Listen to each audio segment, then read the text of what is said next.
आज की वीडियो में मैं आपको बताऊंगा कि जिन बच्चों के घर में पितरों का स्थान नहीं है वो अपने पितरों की पूजा कैसे करें, कैसे वो अपने पितरों को मनाएं, कैसे वो पितृ कृपा प्राप्त करें। तो आज की वीडियो बहुत ही महत्वपूर्ण है, ध्यान से सुनना एक एक चीज़ को, एक एक बात को, ताकि आपको बारीकी से समझ में आए।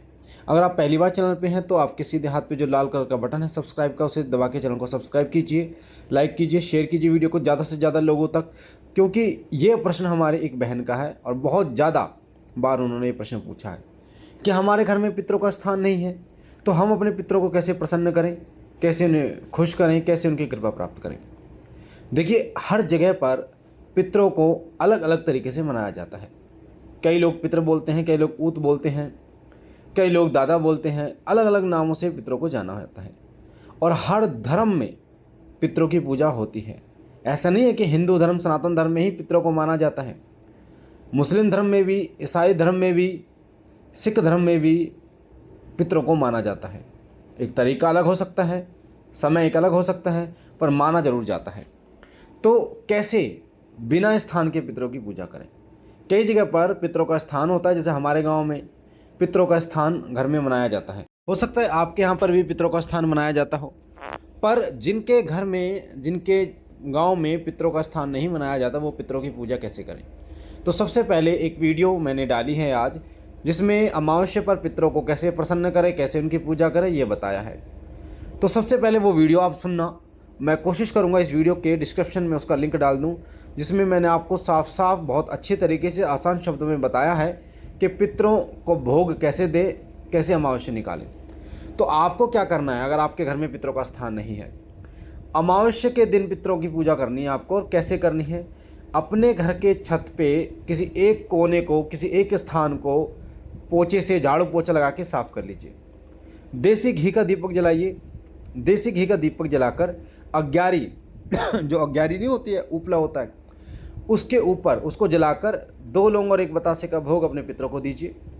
और 8 पूरियां खीर रख के पितरों को भोग लगाइए। 8 में से तोड़कर, 8 पूरियों में से तोड़कर, और 8 खीर जो रखी है थोड़ी थोड़ी, 1-1 चम्मच, उसमें से आपको अग्यारी पे लगाना है भोग। जो अग्यारी का मतलब जो आपने अग्नि प्रज्वलित करी है।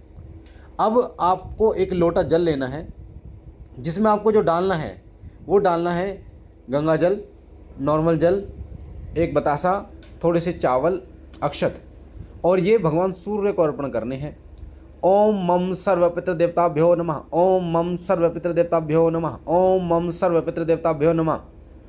इस मंत्र को बोलते बोलते भगवान शिव मंदिर में भी कर सकते हो आप इसे, और भगवान सूर्य को भी अर्पण कर सकते हो। मंदिर में जाकर बाबा भोलेनाथ के शिवलिंग पर भी आप इस मंत्र से जल चढ़ा सकते हो। इससे भी बाबा भोलेनाथ के साथ आपके पितृ प्रसन्न होंगे।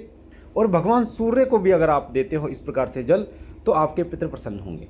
ये तो मैंने आपको अमावस्या का बता दिया कि अमावस्या के दिन आपको कैसे अपने पितरों की पूजा करनी है। अब अगर आप कोई साधना कर रहे हैं तो साधना के समय पर पितरों की पूजा कैसे करें? आपको बता दूं, जब भी आप कोई साधना करते हैं तो पितरों को मनाना होता है, कुलदेवी को मनाना होता है, कुल देवता को मनाना होता है। बिना पितृ, कुलदेवी, कुल देवता के कभी साधना पूर्ण नहीं होती। जैसे अगर आप कल कोई साधना शुरू कर रहे हैं, उससे पहले आप अपने पितरों का दीपक जलाइए, कुलदेवी और कुल देवता का जो दीपक जलाइए और उनको भोग दीजिए। उनसे प्रार्थना कीजिए कि प्रभु, मैं ये साधना स्टार्ट कर रहा हूँ इस देवता की, इस साधना में मुझे सफलता दिलाइए, कोई भी अड़चन ना आए, इसके लिए मेरी रक्षा कीजिए और आशीष प्रदान कीजिए। इस प्रकार बोलकर फिर अगले दिन से आप अपनी साधना को शुरू कर सकते हैं। अगर आप पितरों की विशेष कृपा चाहते हैं तो आप रोजाना सुबह और शाम एक देसी घी का दीपक या तिल के तेल का दीपक अपने पितरों के निमित्त छत के ऊपर, अपना जो छत पे अगर पितरों का स्थान नहीं है तो एक छत के एक जगह पर, यानी एक कोना आप ले सकते हैं, वहाँ पर रोजाना अपने पितरों के नाम का 3 बार बोलकर ओम मम सर्व पितृ देवताभ्यो नमः, ओम मम सर्व पितृ देवताभ्यो नमः, ओम मम सर्व पितृ देवताभ्यो नमः दीपक जला दो।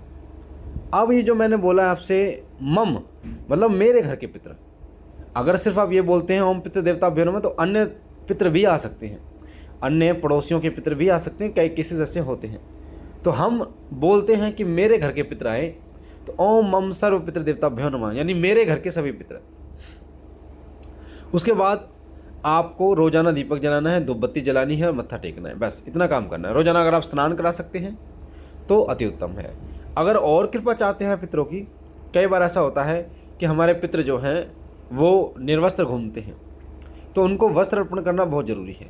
इसके लिए 5 कपड़े चप्पल के साथ या जूतों के साथ 51 रुपये रखकर आप पितरों के निमित्त उनके नाम के लिए उठा के रखिए कि पितृ देवता, ये आपके नाम के 5 कपड़े हैं, इन्हें स्वीकार कीजिए और हम पर प्रसन्न होइए।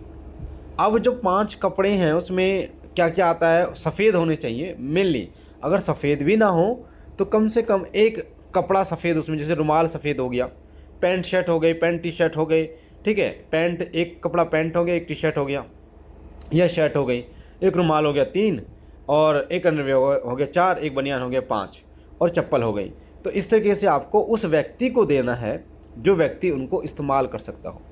एक बात बता दूं, कई लोग पंडित जी को देते हैं, कोई दिक्कत नहीं है, पंडित जी को आप दे सकते हैं, पर जब तक कोई व्यक्ति आपके दिए गए पितरों के नाम से उनको सिलवा के या सिले सिलाए कपड़े आप देते हैं, उनको अपने तन पर धारणा नहीं करता, अपने शरीर पर धारणा नहीं करता, तब तक वो आपके मंजूर नहीं होते, तब तक वो पितरों को प्राप्त नहीं होते।